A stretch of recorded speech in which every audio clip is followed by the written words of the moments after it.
Good morning. As a settler on this land, I want to begin by gratefully acknowledging that I'm currently streaming from Anishinaabe, Kanyen Kehaka Mohawk, and Omami Wininiwag Algonquin territories.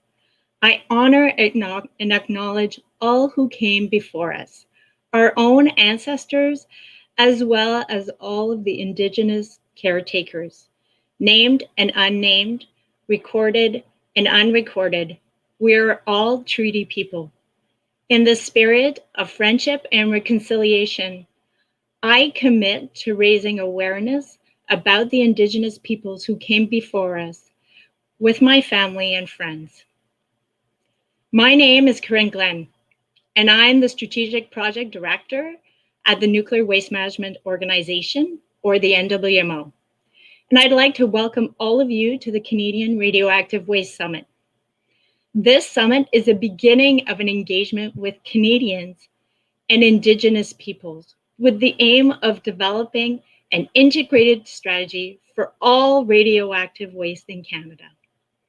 Bonjour, je m'appelle Karine Glenn et je suis la directrice de projet stratégique à la Société de gestion nucléaire, ou la SGDN. Je vous souhaite tous la bienvenue à ce sommet canadien sur les déchets radioactifs. Ce sommet marque le début d'une mobilisation avec les Canadiens, les Canadiennes et les peuples autochtones dans le but d'élaborer une stratégie intégrée pour tous les déchets radioactifs au Canada. Bien que la plupart des sessions soient en anglais, nous proposons des sous-titres dans les deux langues officielles. Il vous suffit de cliquer sur la barre d'outils de la diffusion en direct ci-dessous et de sélectionner Show Captions pour les sous-titres en direct dans n'importe quelle séance plénière. Vous pouvez aussi poser vos questions dans la langue de votre choix. To begin, I'm honored to introduce Dr. Imelda Perley of St. Mary's First Nation and Tobique First Nation in New Brunswick for our opening prayer. I learned from one of my colleagues about the Thanksgiving address in the Haudenosaunee language, which is called Ohan Don Gar Iwa De Kwan. This translates to what we say before we do anything important, commonly known as an opening prayer. Our opening prayer today will be from Elder Perley, a well-respected knowledge holder whose contribution to the revitalization of the Maliseet language, education, and holistic healing has been recognized with national accolades. Over to you, Elder Perley. Liwen, thank you. Kolasi kolpa dilnabamak, ktijitwino dijik, najidwiated, nawiagwadited, samagwanwijik, jujuchik, zagligabuijik, nagapsilpizonwijik. I welcome each and every one of you, my relatives, and all our elders and all the listeners. Okay, and of course, I welcome also the winged ones, the four-leggeds, the water clan, the insects, and all our relations in the forest, the standing ones, and of course the medicines that are on our shared territory. I would like to start by acknowledging that the land on which I greet you is the traditional unceded territory of Wolastoqiyik. This territory is covered by the treaties of peace and friendship which the Wolastoqiyik, Mi'kmaq, and Passamaquoddy peoples first signed with the British Crown in 1725. Okay, I see there's an issue here that yeah. Okay. The treaties did not deal with surrender of lands and resources, but in fact recognized Wolastoqiyik, Mi'kmaq, and Passamaquoddy title and established the rules for what was to be an ongoing relationship with nations. I greet you with the scent of our sweetgrass, our Earth Mother's hair, our sweetgrass, our 7th-generation teacher, I invite you to honor your thoughts today. May they contribute to your well-being and those of others. I have lit a sacred fire in the form of a candle that will symbolize our sacred council fire to listen to many voices from our shared space today. I have set a sacred bowl of water to accept all our emotions, to give to our Earth Mother when our session is done today. I have honored our four-legged relatives by wearing moccasins to walk in the tracks of our esteemed knowledge keepers who have gone before us. From the east, Walas Waltamutine Chupsujibeno Kewig Bedabazited, Kbedagun Ginida Haswagano. Let us give gratitude for our eastern clans who have brought us the gift of hope for all our people in the light of our grandfather sun. Walas Waltamutine Chupsew Saunas no Kewig Bedabazited, Kbedagun San Kewida Haswagano. Let us give gratitude for our southern clans who have brought us the gift of peace in mind, body, and spirit. Ulas weltamotine, chupseukuskiasno kewig, bedabazitit, kbedagun, ulamsadwagano.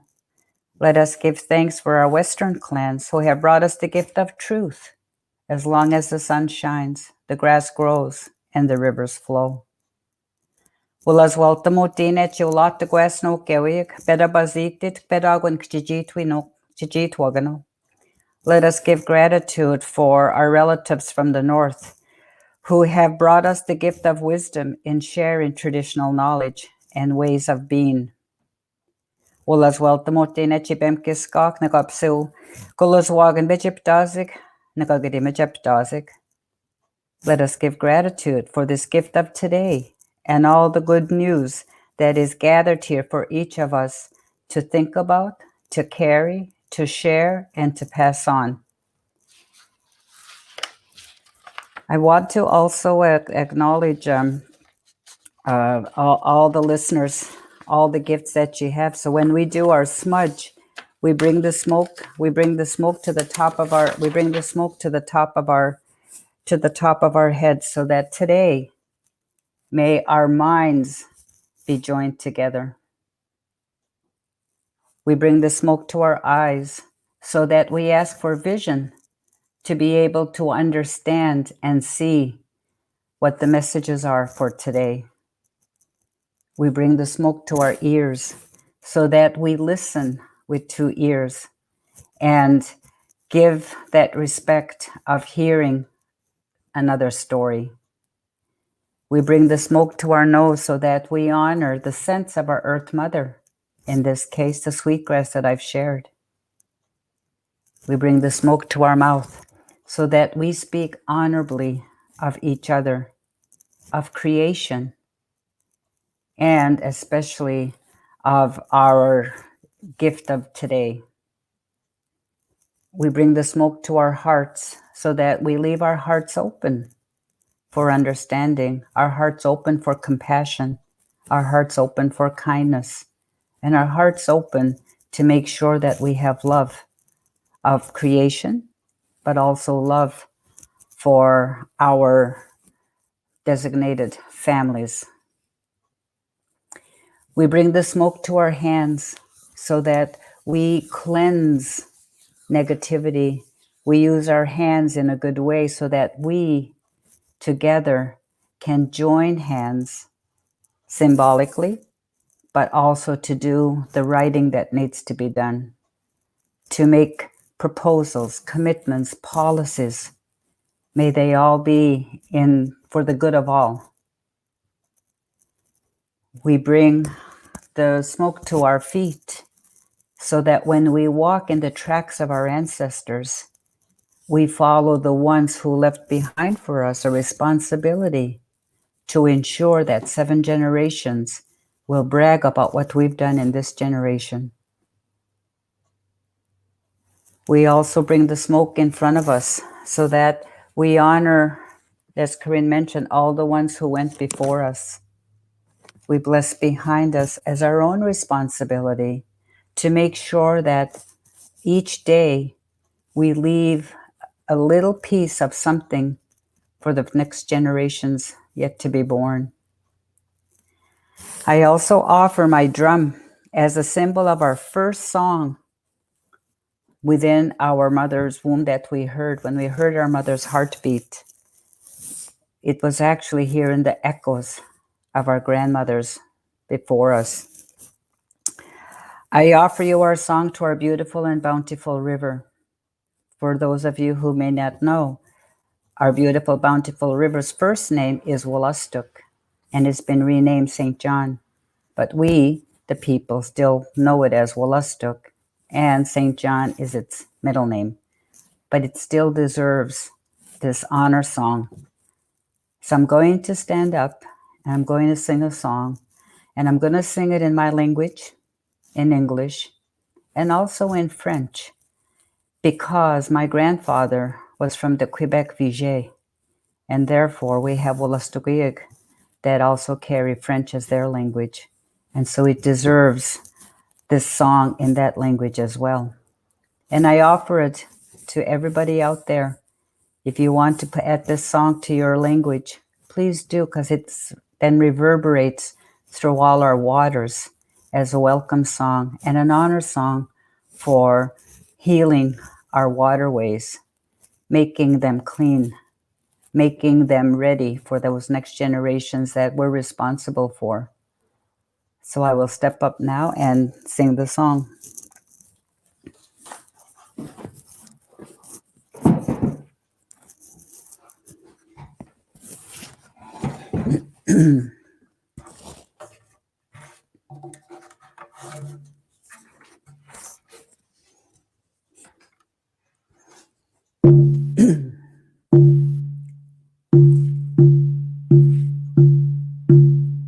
Wolastoq b'melagwe aji debamigo.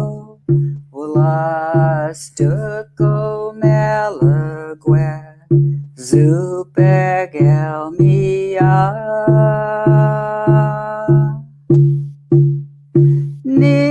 Niguas b'miphin wazizajnilaskamiu. Niguas b'miphin wazizajnilaskamiu. Wolastoq say Davers, say repond. Wolastoq say Davers, dan l'océan. Terre-mer, portez-moi un enfant je resterai. Terre-mer, portez-moi un enfant je resterai. Wolastoq is flowing, flowing and growing. Wolastoq is flowing down to the sea. Mother, carry me, a child I will always be. Mother, carry me, a child I will always be.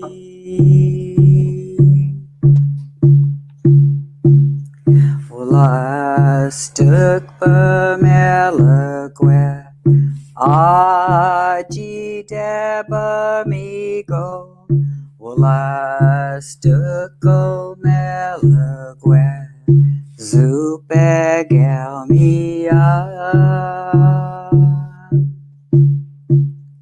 Niguas bemipin wazizajnilaska mil Niguas bemipin wazizajnilaska mil Wazizajnilaska mil Husakate, husakate, husakate.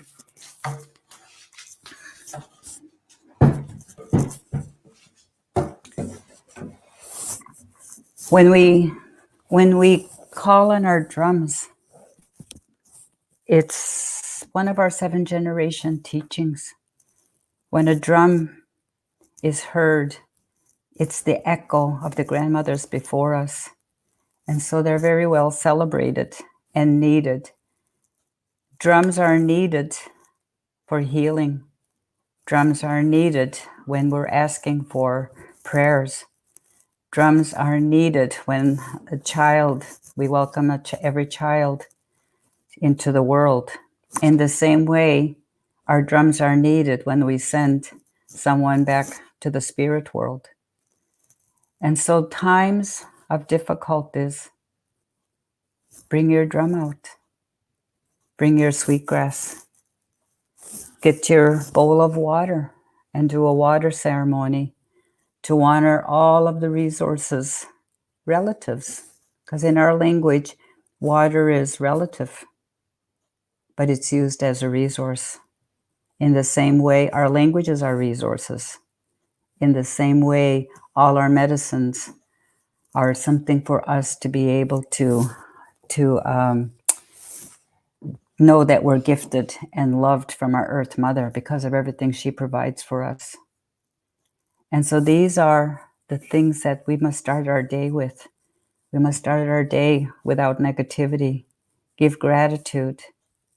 One of the ceremonies we do is before our feet go on to the floor from our beds, before our coffee, before our daily routine, we touch the right foot on the bottom and we say, Grandfather, all grandfathers, guide me today, protect my earth walk, protected with the knowledge that you want us to carry. We bless the left foot. Grandmothers, walk with me today and nurture me and teach me how to nurture others before I nurture myself. Then all day long, we're gifted with purpose. We get to meet, greet, do, create, share ideas, share songs, share food. And at the end of the day, when our feet go back up on our beds, we thank Grandfather for the gift of today and what we've learned. We gift Grandmother and thank her for nurturing our spirits while our bodies were doing the work. And so this is something that I want us to start with today. I wish I could open up my curtains to let you see the beautiful sun that wants to come in here, but I've left little peaks in front. And so wherever you are, if there's no sunshine, we're sending light. Where there's thunder, listen to the thunder beings. There are messengers as well.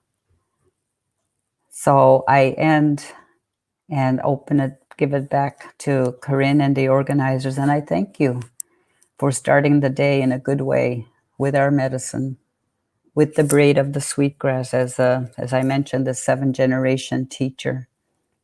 And the reason it's a 7-generation teacher is when we pick our medicines, we go to that first plant and we say, as beautiful as you are, I'd love to pick you, but I have to leave you behind for the first generation after me. I go to the second plant and I say, you're designated for the second generation. And we go third, fourth, sixth, seventh. Then we pick the 8th frond or the 8th one. And we say, thank you for teaching me how to leave something behind for 7 generations yet to be born. When we braid, It's braiding us all together, all our peoples, all our ideas, all our hopes, all our dreams.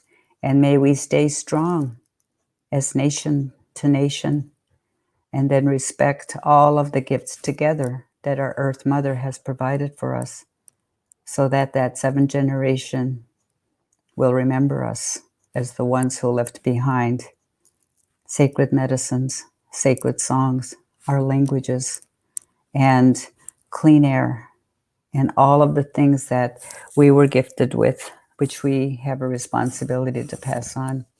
Thank you, everyone, for listening. Thank you to all of you who are doing ceremony in your territories. Thank you for all the ones who make those drums. Thank you for all the ones who keep the medicines harvested.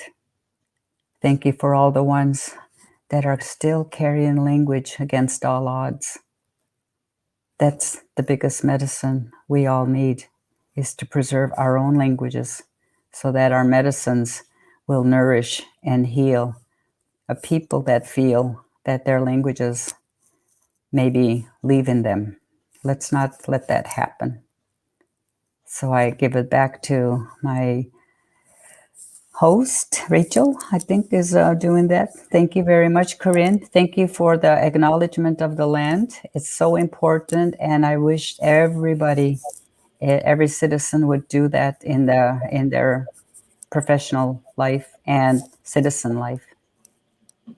Thank you. Thank you very much, Elder Perley, for the wise words and for setting the tone for the day. And for all of you that are listening in, Elder Perley is actually planning on joining us for most of the 3 days, and we'll hear again from her on Thursday morning. So thank you again.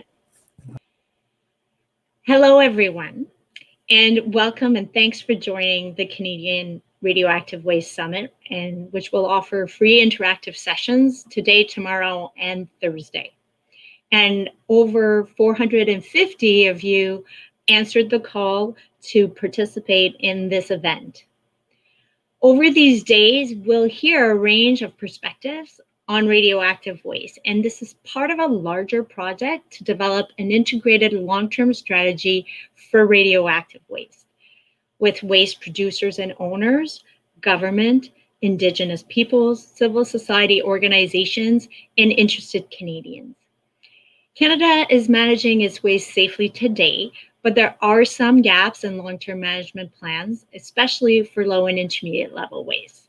So our goal this week is to share experiences, listen to your ideas, and learn from the collective experience of all the participants. This will set us on the right path for our engagement and for the strategy development, which will take place over the next several months. This is a safe space. There will be divergent opinions. Radioactive waste has long been a topic which has polarized opinions and people. You don't need to be a technical expert to speak up and share your ideas or ask questions. We want to hear from everyone. We're taking a holistic view to guide us on a sustainable path ahead, and your participation is crucial to this process. I want to encourage you to participate as much as you can. You can ask questions through our conference Engage tab, or you can post comments in the general comments section. We encourage you to answer our interactive polls throughout the summit, which will also appear in the Engage tab. We also would love it if you attended our breakout sessions and shared your opinion and your voice.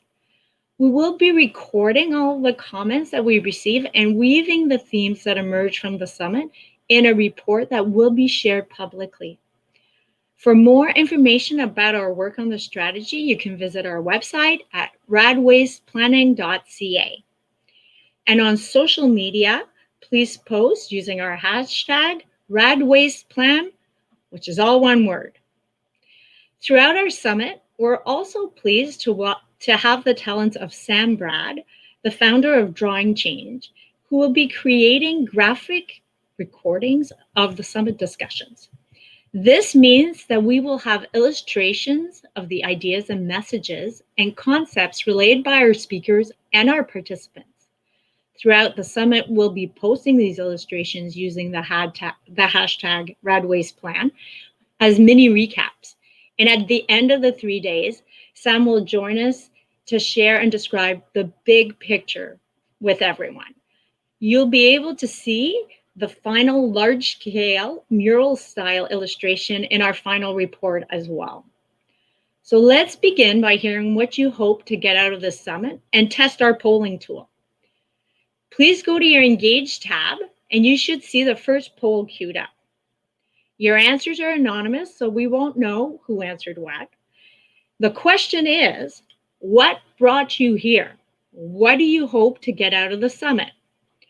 Please select as many answers as feel right to you. Your options are to learn about the issues, to learn about how the strategy will be developed, to contribute my personal or my organization's views to the discussion, to learn and hear other perspectives, or to understand how I or my organization can participate over the coming months. So let's give it a minute, and please go to the Engage tab to fill out the poll.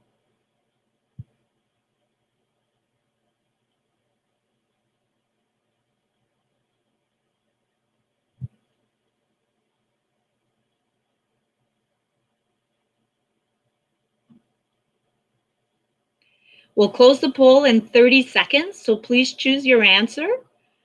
Again, you can use the Engage tab on the right hand of your screen and select the poll to see our result once the results come in.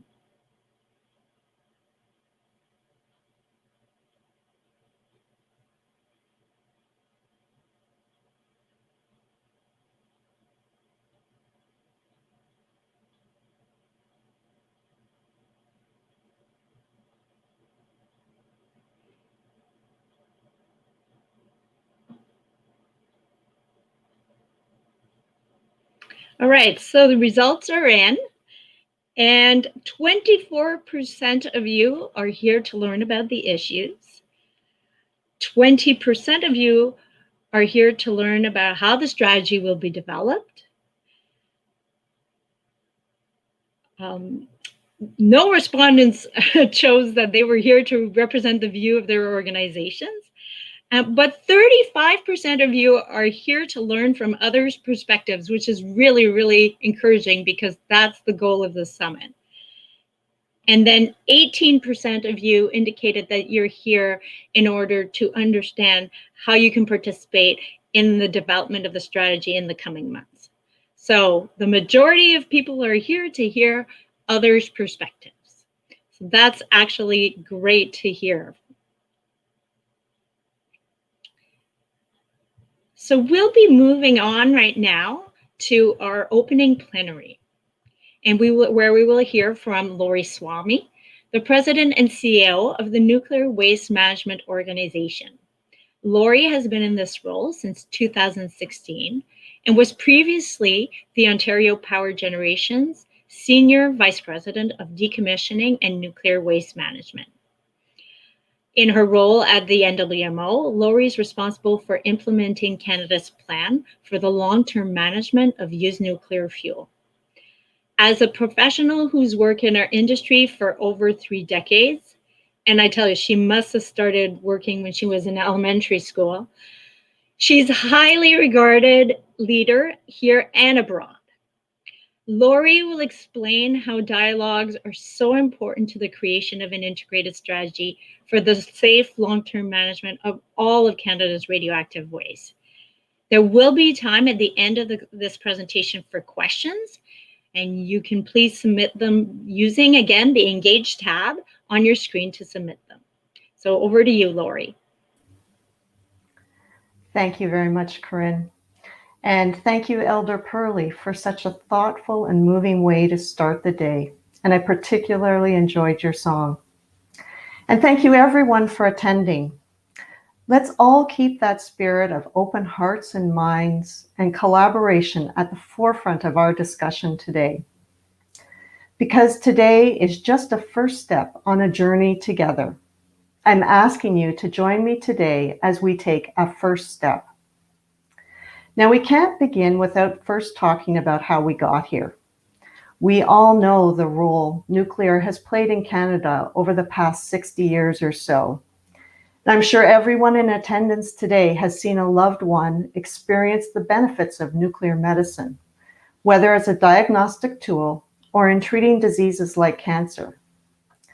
Nuclear energy has powered our homes and businesses for generations, and nuclear research has fueled innovation in Canada. But today is not a summit on the merits of nuclear. Instead, we're here to discuss one of the core challenges I hear from many people: what to do with radioactive waste. We are not here to debate nuclear energy production in this country. We are here to discuss what happens to that waste. The fact of the matter is, even if every nuclear generator or research center or medical laboratory were closed tomorrow, nearly 3 million cubic meters of radioactive waste exists today. For context, the Rogers Center, or the Sky Dome to some of us, is 1.6 million cubic meters. It's a lot of material. Now, there is work to reduce that volume, but we know it will not eliminate it entirely. There's a lot of soil. Some of it is personal protective equipment, and a small amount, about 2%, is high-level waste.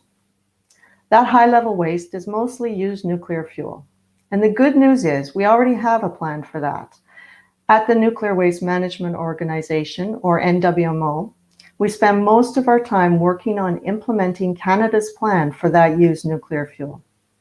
Under Canada's plan, we will safely contain and isolate it inside a deep geological repository designed to keep people and the environment safe for millennia. Canada's plan is based on international best practices and science. Countries around the world, from Finland to Japan, are pursuing similar solutions for their high-level waste. There are other projects, and like NWMO's, they're based on best practices and science, including one at Chalk River to handle the facility's low-level waste, or others in Port Hope. There are other solutions being implemented for uranium mine and mills waste. These programs must and will continue. That's good news. The question is what to do with the rest.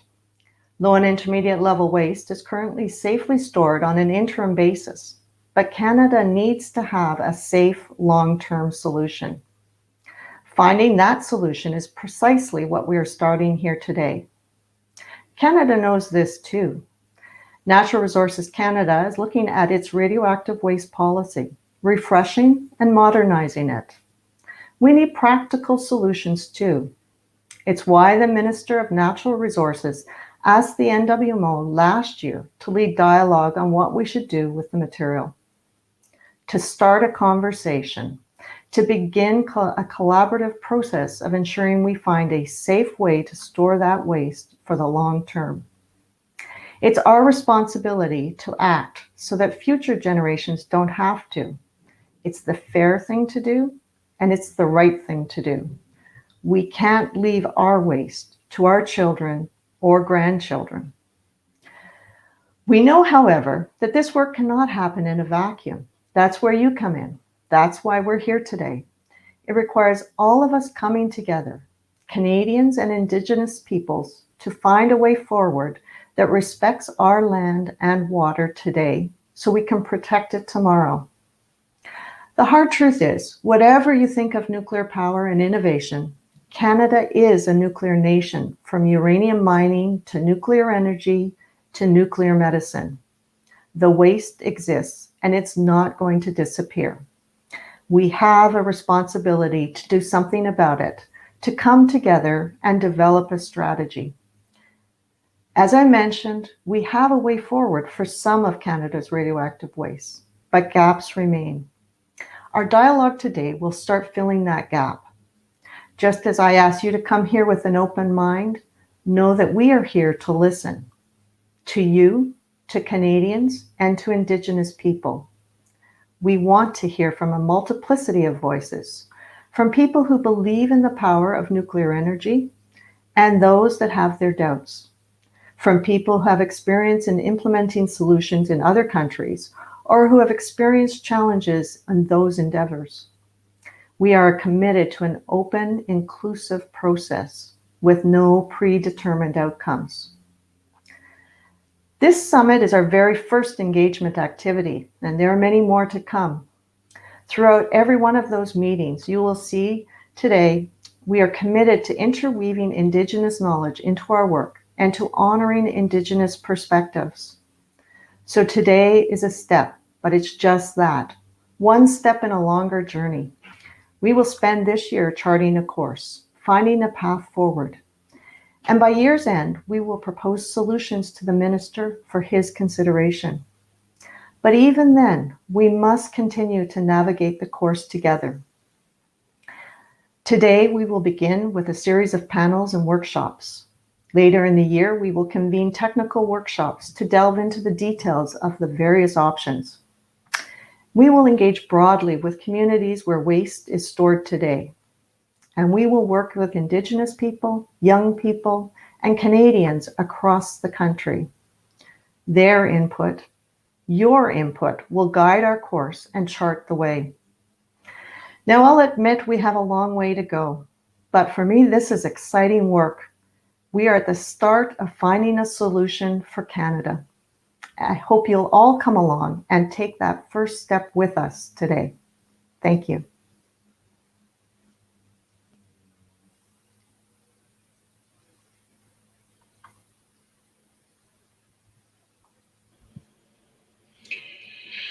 Thanks for those inspiring words, Laurie, and for laying out the fundamentals of the work that we're undertaking.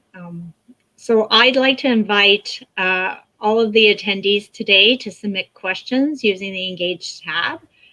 And while we wait for those to come in, perhaps I'll start with asking one. And this is one that we've heard from sometimes critics, I will say, of the NWMO in general. So, Laurie, why is the NWMO the right organization to undertake this work?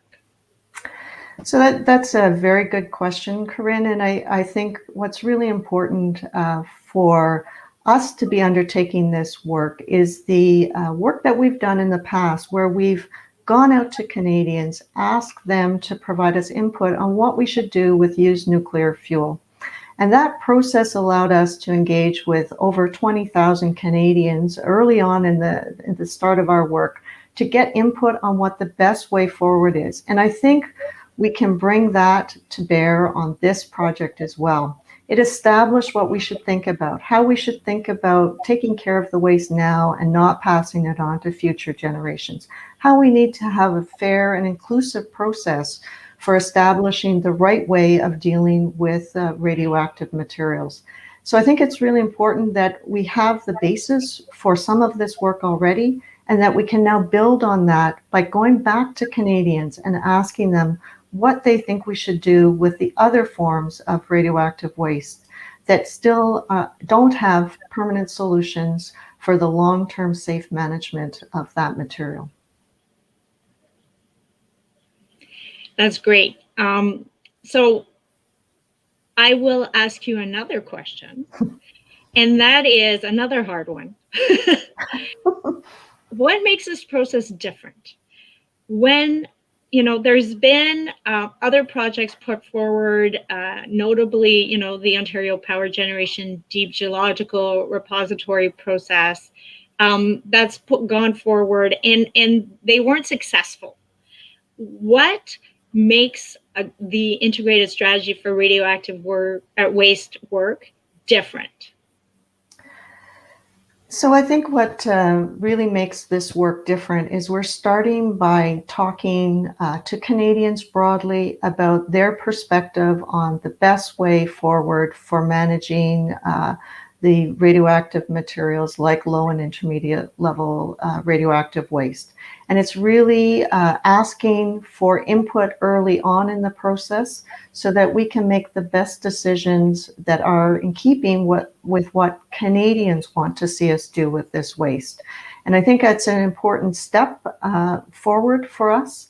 And in order to make sure that we're inclusive in this process, and we both talked about that in our opening remarks, but it's really important that we hear from Canadians so that we can come up with the best solutions that are in keeping with what Canadians expect this material to be handled, so that we can make a very good recommendation to the minister with respect to the strategy going forward. So we got our first question from the floor. And the question is NWMO pursuing a strategy planning for logistics and transport of radioactive waste in Canada? So is this work, I think, will it be broader and not just focus on the disposal, but include strategies for transport?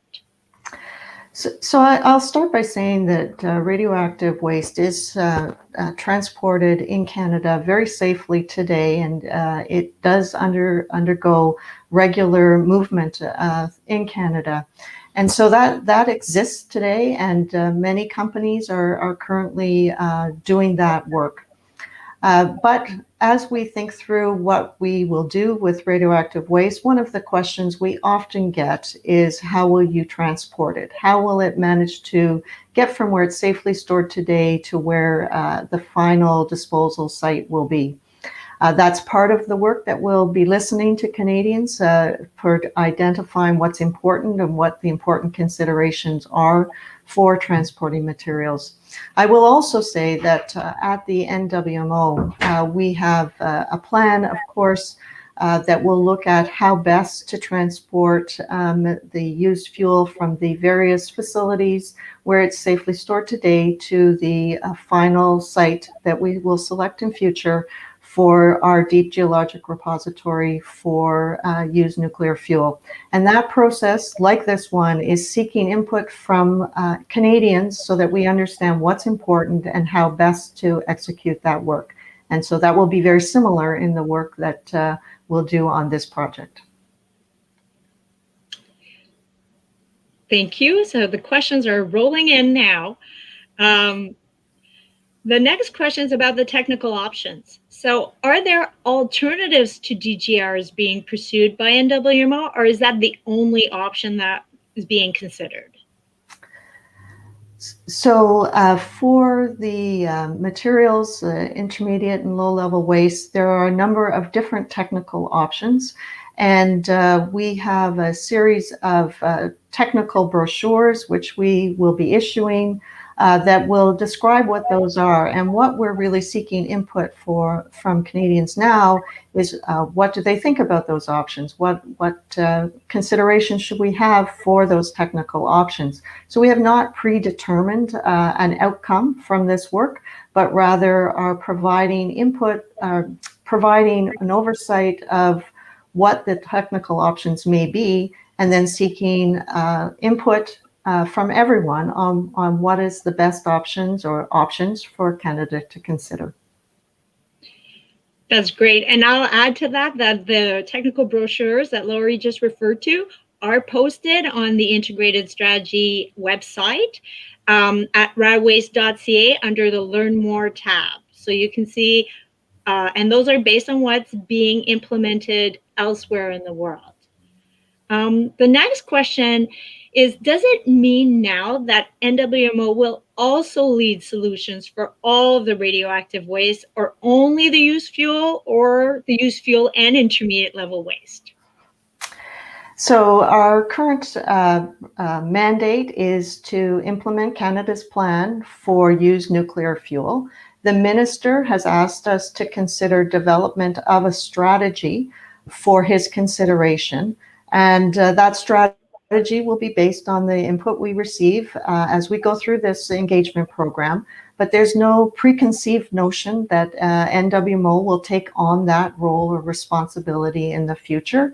That's something that we hope to understand from discussions with Canadians, and will form perhaps a recommendation as we go forward, but we need to have an open dialogue about what that means and what it could mean for all Canadians.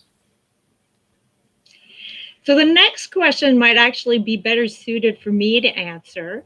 And the question is, with respect to consulting with Indigenous peoples, how did the NWMO choose which Indigenous peoples to talk to? And so what I'll start by saying is that it's an engagement process and not a consultation. And so we are open to speaking with any interested Indigenous peoples across the country, because this isn't a siting exercise. So we're looking for input into developing a solution. And so any Indigenous peoples or group that is interested in participating, we are willing to go out and talk to. But we're putting the focus to communities where waste is stored today.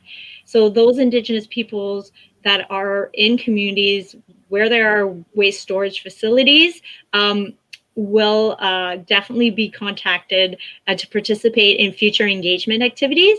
But we've cast a very broad call out to nations from across the country, from the East Coast all the way out to the West Coast, and to the national Indigenous organizations as well. So I'll pass the next one to Laurie.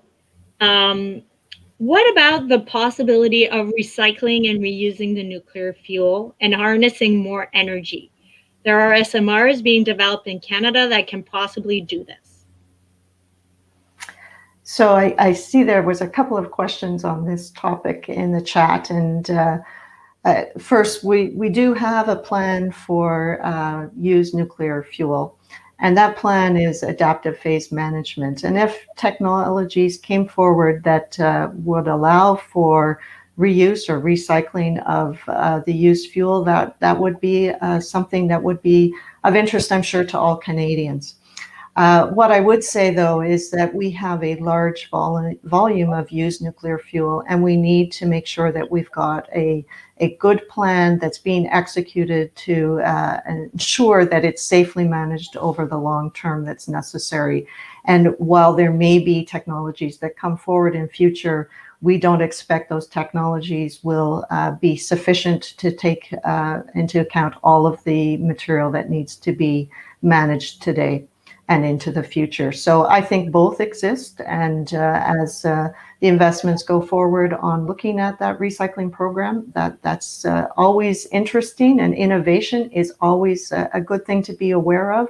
But I believe we still will need a deep geologic repository for used nuclear fuel in Canada. The next one speaks about the IAEA findings from the International Regulatory Review Service. So how does this waste policy review? So I'll mention, we are not NWMO responsible for the policy review. We are only working on the strategy, and our next speaker is Sean Tupper from Natural Resources Canada, who will speak to that policy review.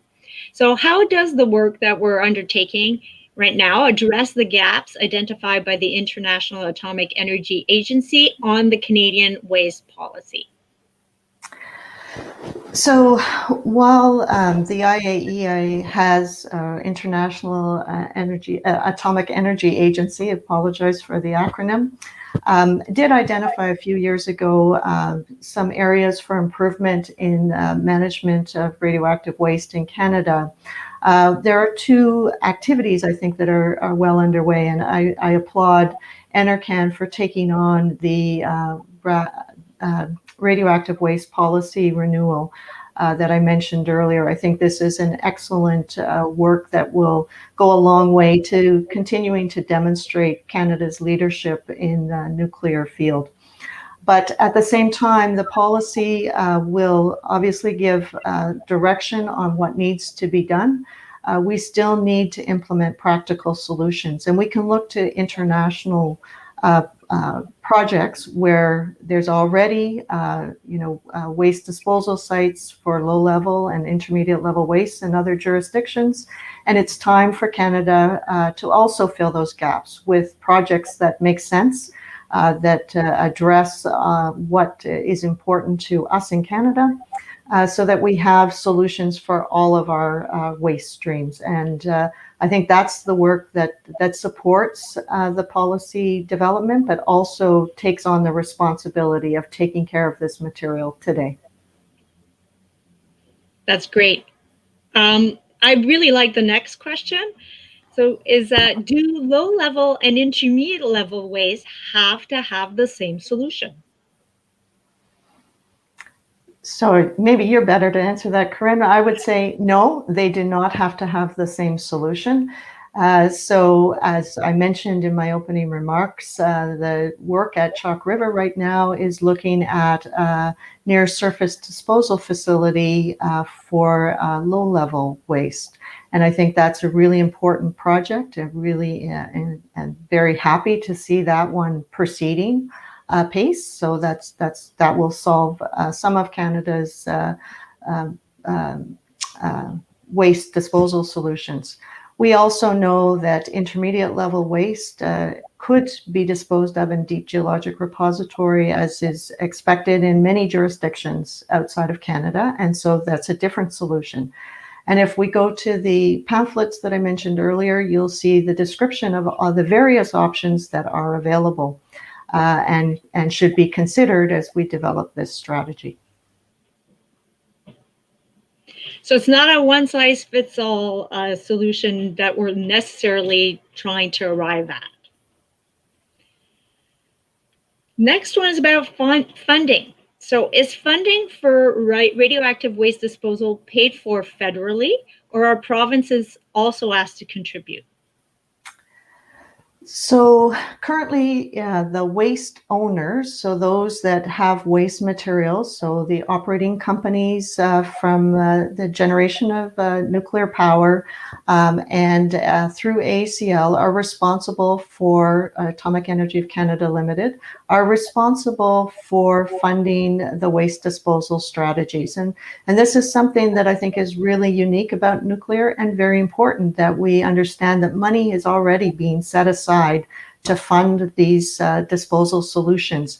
And it makes our understanding of what needs to be done very, very good, because we know we have the funding available for these solutions down the road. So something that money is already available and set aside by those companies to cover.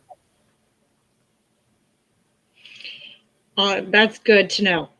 I'm sure people will appreciate that. The next question is, will potential opportunities to reuse spent nuclear fuel be part of the discussion? And I think you already covered that with one of your previous responses. So we'll move to the next question, which is, why is there no acknowledgement of the work done by ACL for 17 years before 1996? In fact, the NWMO is repeating the same work. So I believe ACL did some very good work, as listed here, before 1996 in looking at deep geologic disposal concepts, doing research into the areas where that might be suitable, and established a very good technical program to support the work, and enabled us to continue the work on disposal strategies for used fuel. That was the basis for a lot of work, both in Canada and well respected internationally. Through that process, a project was proposed and reviewed by the Seaborne panel, and it was technically confirmed that a suitable project could move forward.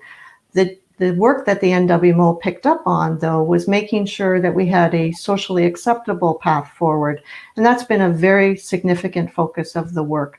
But I don't think it it serves us to ignore the work that ACL had accomplished. I think it really set the stage and allows NWMO to move forward on the work at hand. So there's no more questions in the chat, but perhaps I'll ask one of you. Are we starting over? Are we like saying everything that's going on, we're putting a stop to it right now, and we're going to start with a fully blank page for all of the waste? So that's a good question, Karine. I would say no, we're not starting over. What we're doing is building on the work that the NWMO did when we first consulted with Canadians back in the early 2000s around what to do with used fuel. That work served as a basis for understanding what was important to Canadians. It established our values. It established the fairness principles that we need to use. And so from a societal perspective, it gave us a lot of insight into what was important to Canadians. We also have technical understanding of what is needed for disposal strategies.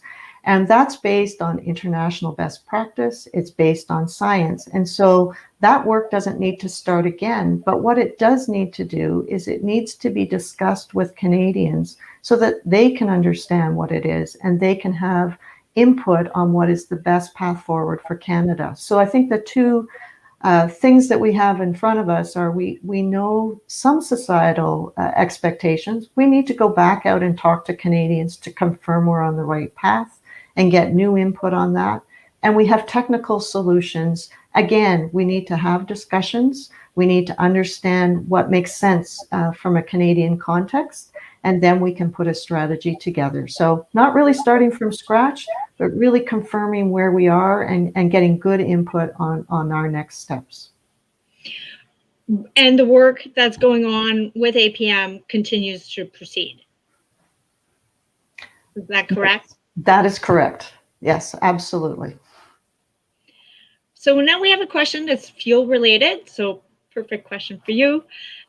Is interim used fuel storage on-site or off-site under NWMO's consideration, since this might be an important issue for remote small SMR deployment? So currently, used nuclear fuel is the responsibility of the waste generators, and it is stored on their facilities. So it's on-site storage, and it is the responsibility of the companies that own it today. NWMO won't take responsibility for the used nuclear fuel until we have a site and we have begun our work operating our deep geologic repository. So that's many years into the future. So right now it is at those sites. And as SMR developers consider options and what they would like to do with that, if that was an option to reuse the material, it is available at the existing operators' facilities, and that will be a discussion between those parties, and that's not part of what NWMO is responsible for or involved with. So we have 5 more minutes left. If there's any last questions, this is your opportunity to put Laurie in the hot seat. And then, so I'll give it a couple seconds. Oh, there we go. Can we please clarify the scope of low, intermediate, and intermediate level waste? Do you include waste resulting from naturally occurring radioactive material? So Karine, I'm going to ask you to start that one off, please. So if it is anything that is classified under the Canadian Nuclear Safety Commission's definitions of radioactive waste would be included in the scope of the work for low and intermediate level waste. And so in Canada, we consider waste resulting from uranium mining and milling and fuel production to be radioactive waste, when in other countries that may not be the case. That waste, however, from uranium mines and mills already has long-term management plans that are actually being implemented today. So the focus of the integrated strategy is really on filling the gaps where there are no plans. And so I think the short answer to that is no.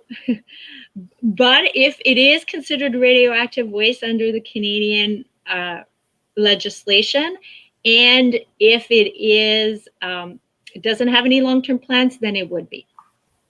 Typically, naturally occurring radioactive waste falls under the jurisdiction of the provinces, or sorry, naturally occurring radioactive materials, I should say, not waste.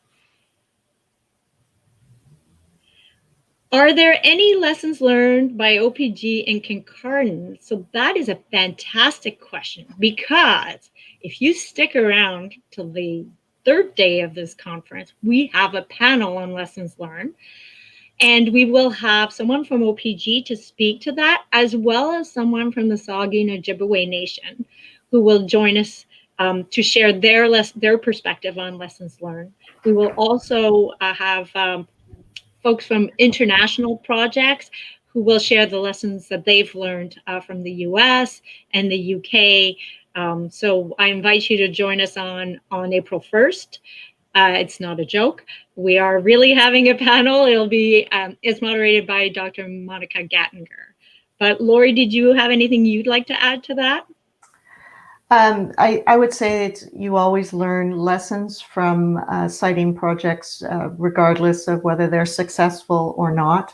And I think there's always lessons to be learned, particularly from OPG's DGR, given it's so similar to the work that we're doing on the used fuel deep geological repository.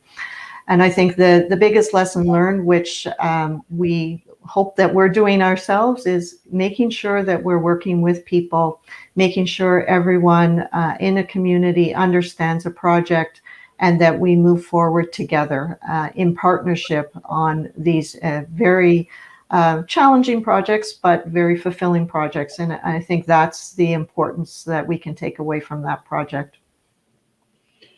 All right, so we have time for one last question, if there's any burning issues out there.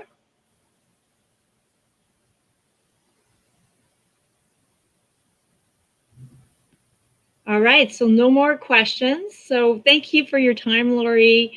I'm sure we'll see you in and out throughout the next 3 days. So to access the next session, you will need to select the session from the left side of your screen in feed loop. But first, we're going to take a quick break, and we'll reconvene at 11 o'clock.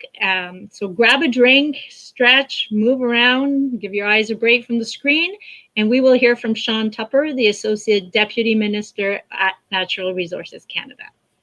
Thank you, and see you shortly.